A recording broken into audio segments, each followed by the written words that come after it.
Hey guys, this is Mary Taylor Dade, and I'm coming to you, obviously not live, but the Lord wanted me to, He put it on my heart to do a video with you guys about identifying Jonah.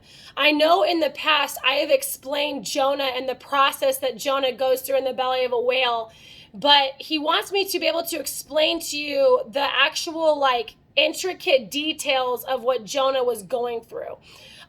When we are waiting for restoration in our marriages, and I know a lot of you can identify, yeah, it seems like my spouse is in the belly of a whale right now. Okay, what happened to Jonah when he was in the belly of the whale? Let's talk about it. One, there is pride, right? There is pride, there is rebellion, there is judgmental spirit, there is a criticism spirit. There is a lot that Jonah was thinking. Why? Because Jonah thought he knew better than God. He thought that God was wrong. He thought he knew better. That's pride, right? Where he did not believe the people that God was calling him to go pray over or pray to or talk to deserved God's grace or forgiveness or mercy. So he thought he knew better than God.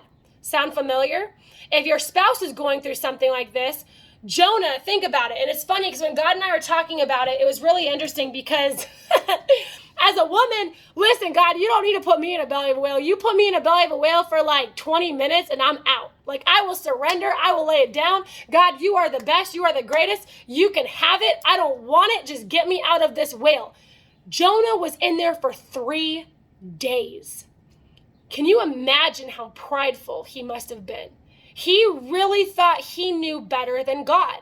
So let's ask ourselves, what do you think Jonah felt like when he was in the belly of a whale? Let's see, after 3 days, it was dark in there. It smelled in there. He was hungry. He was not hearing God's voice, right? God went silent on him. So think of all the things that were going on with Jonah that had to take place for that spirit of pride to be broken in Jonah. Do you see the difference in that? We don't realize, but if you're looking at restoration, when you're looking for your spouse and you're seeing what they're walking through, it's pride. Jonah thought he knew better than God. He's rebelling against God's obedience, right? God told him to go one way. He decided to go the other. And instead of surrendering to God, he sat there for 3 days. That means you were hungry. You were tired. I'll tell you what, you were stripped of everything you thought to be truth. You are stripped of yourself. That is the identification of Jonah. That's what our husbands, our wives, what our spouses have to go through. They have to be stripped. And even to begin with, we also, all of God's children at one point go through a season of Jonah. With women, listen, man. You let me know I'm in the belly of a whale, God, and I will let it go. I don't care what it is. I will lay it down. I do not want to be in the belly of a whale. But men are prideful. Why? Because men are also really good leaders. Men are good leaders. So of course, Satan is going to attack their leadership. Satan is going to attack them in certain situations, but God is going to allow it. Why? To show Jonah, just like he had to show Adam, that I am your creator. You don't know more than me. You don't know better than me. I'm God. You, Jonah, are my servant. You are my son. I created you. So you telling me that you think these people don't deserve grace or they don't deserve forgiveness or they don't deserve me in their life is prideful. You are trying to be God. So I'll let you sit in the belly of a whale. Until what? Jonah finally came to the end of himself. What did he say? I surrender. He surrendered to God. As soon as he surrendered to God, God being the most merciful, amazing person that he is, he gave it all back to him. The whale spit him out. He went to where he was supposed to go. And even in that process, what did God show him? After he saved that town, what was God doing? He was still humbling Jonah. Because Jonah was really humbled in the identification of realizing, God, you know better than me. You're amazing. If I had done what I wanted to do, these people would have been killed. You knew better than me, right? So it's the identification that God allowed this season of the whale. He allowed him to go through these trials, right? To strip him of the pride of thinking he knows better, to strip him of thinking he can do it without God, that he doesn't need God. That was the identification process. And then as soon as Jonah got there, God humbled Jonah by showing him, see, I told you, I know better than you. You serve me, I don't serve you. This is different, right? So to help you guys understand, that's what they have to be able to go through. And then what happened? God gave it all back to Jonah. He gave him favor. He gave him blessing. He gave him his purpose back. However, Adam, right? The men need to understand surrendering to God's alignment. Yeah, there's some pride involved in that. Why? Because as men need to understand that as Adam, you were not created by yourself. God created you.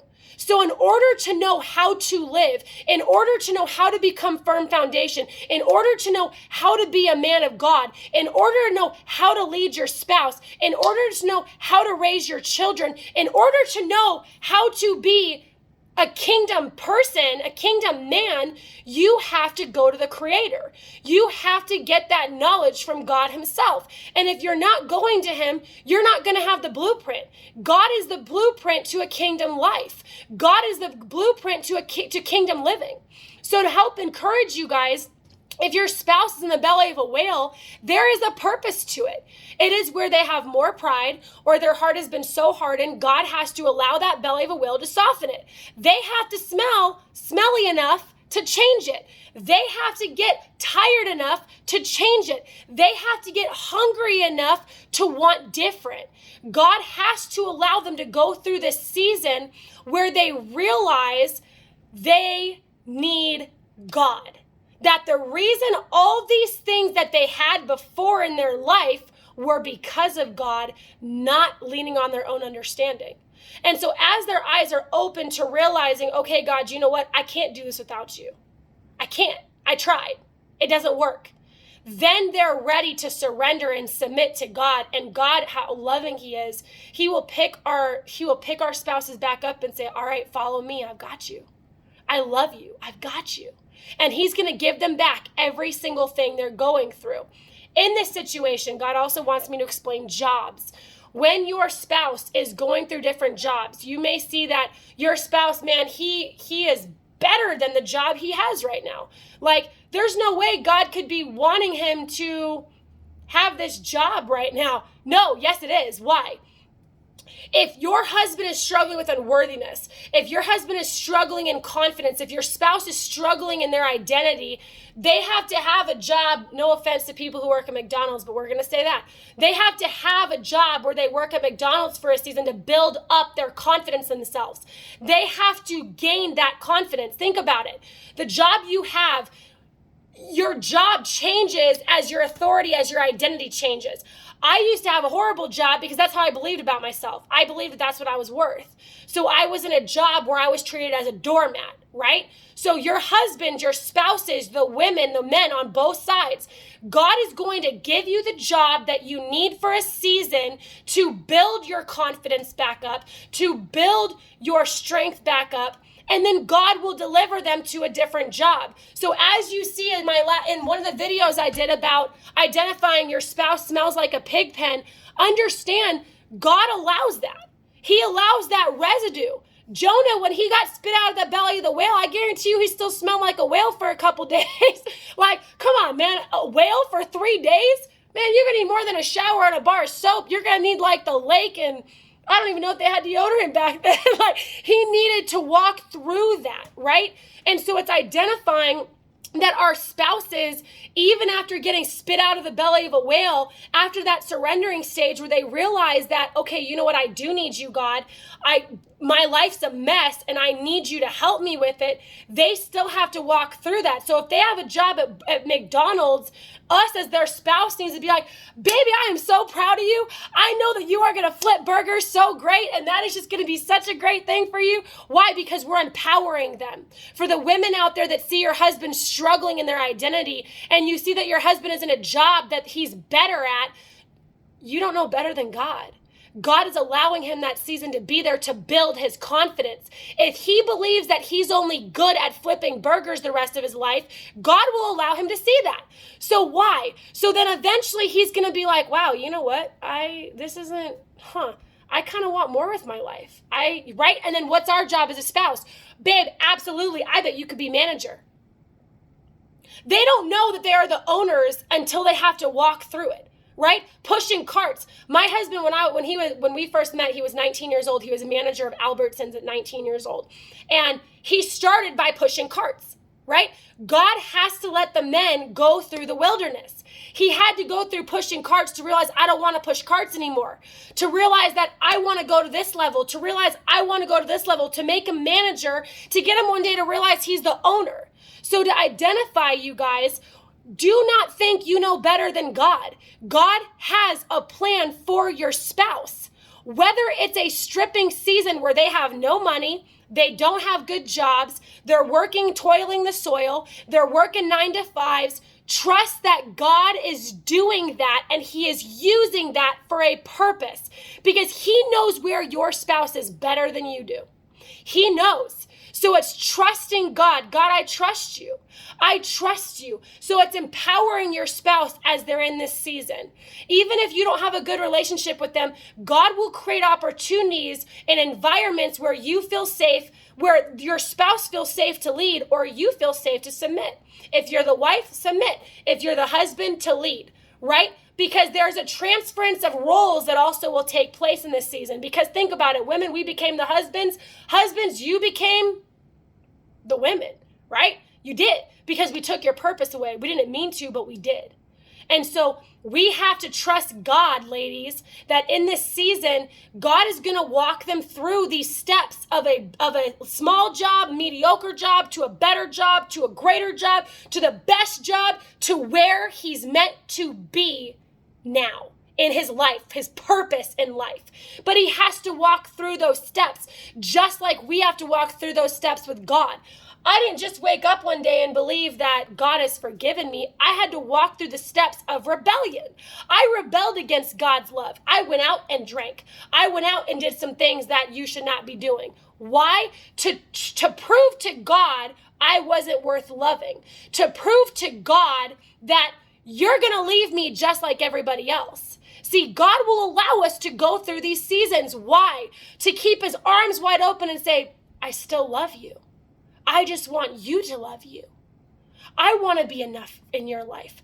I want you to see that you have purpose. I want you to see that you have value. So see, even when our spouses go through the belly of a whale, guys, we also do. We go through rebellion where we rebel against God's love. God, it just seems too good to be true that you love me unconditionally. When my spouse didn't love me unconditionally, when the world did not show unconditional love for me, they rejected me, they spit me out, they made me feel like I was a piece of nothing. So what's going to make it any different? What are you going to do differently? God's going to love you. God's going to forgive you. God's going to give you mercy and grace. But we as daughters also have to be in that. So guys, in restoration, it is a process on both sides. The wives have to learn how to surrender to God because we took the manhood of the husband. We had to submit to God. We controlled the finances. We controlled the jobs. Let's talk about it, women. Let me guess how many of you have actually looked at your husband's phone. You are going through their messages. You are going through all these different things. You are keeping tabs on their bank accounts. You are telling them what they could or couldn't do. We controlled the situation. That's not what God is calling us to do. So he has to explain to the women, okay, I'm taking him away because you belittled him and made him feel like a child. So now this is the season he's in, and now this is the season you're in. I'm going to shut you down because I love you so much. I don't want you to keep thinking you have to control everything. I want you to submit to me. Okay, when I was in that season as a woman and God was having me learn how to submit to him, my finances were taken, my career was taken, my marriage was taken, my relationships were taken, everything was taken. Why?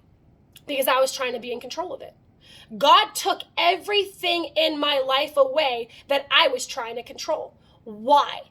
To show me that he still loved me, that I was scared of letting go, that I was scared of being rejected, I was scared of being alone. And as I laid this stuff down, right, that boat, right, we're shaking in that boat like, Lord, oh my gosh, what am I going to do now? I don't have a job. Lord, I don't have this. Lord, I have to move. I don't have the money to move. Why would God put his women through that? Why would he put his daughters through that season? To show the women out there, to show his daughters, I am your provider. I am your protector. I am your beloved. Not man, not you, me. That's what God does. He allows the women to go through this season where finances are taken, everything is taken. I was in a season literally where I had just enough to pay bills, nothing else. Why? Because he had to trust me. Excuse me. He had to trust me to surrender. And I know Satan doesn't want me playing this video today. I'm trying to tell you, I've been attacked all day. And no demon in hell has authority over me. I'm going to still keep coming on here. And we're going to keep having breakthrough because restoration is here. Guys, restoration is here. We have to understand that our husbands have to go through a season, but we have to go through a season. So have you fully surrendered your spouse? If your husband's in the belly of a whale, trust God in that season. If you have been stripped of everything, your finances, your career, your job, trust God in this season. God is teaching us daughters how to surrender to God, and God is teaching our men how to be led by God. That's the season because that role reverse thing happened. I was the husband, he was the wife. Now those roles have to be reversed. So I don't want to control anything anymore. I love that my husband is the head of the home. I trust God to lead my husband as the head of the home. I trust God to lead my husband. I don't need to preach to him. I don't need to teach him. I trust God to lead him because that is the man that God has given me. That is my soulmate. Right? That's that surrender. That's that I trust you, God. I don't need to stress. I don't need to worry because I'm your daughter and I'm the daughter of the King and you've got my back always and all days. So I don't need to worry about it. Whether finances are not good, whether this happens or this happens, God, I just trust you. I'm staying walking on water. I'm holding your hands, Jesus. I'm keeping my eyes on you. I'm not looking at the situation around me and I'm trusting you, God, to deliver me through it because that is the God I serve. That's for the women. For the men, God has to give them that job at McDonald's to build up their confidence, to build up their strength, to build up their boldness, right? And as women, we empower them. Wow, babe, that's great. I'm so glad you have that job. Wow, that's awesome that you're doing that. Oh, it's not nothing. I'm just picking up trash all day or, I'm doing this or, right? They feel what we see, but they're not going to say it. So it's where we empower them. No, I think it's great. I think it's awesome. This is the job that God wanted for you. Glory to God, babe. Look at how many people you're going to impact here. How do you know you're not supposed to witness to the owner of the McDonald's that you're flipping burgers at, right? You don't know the situation.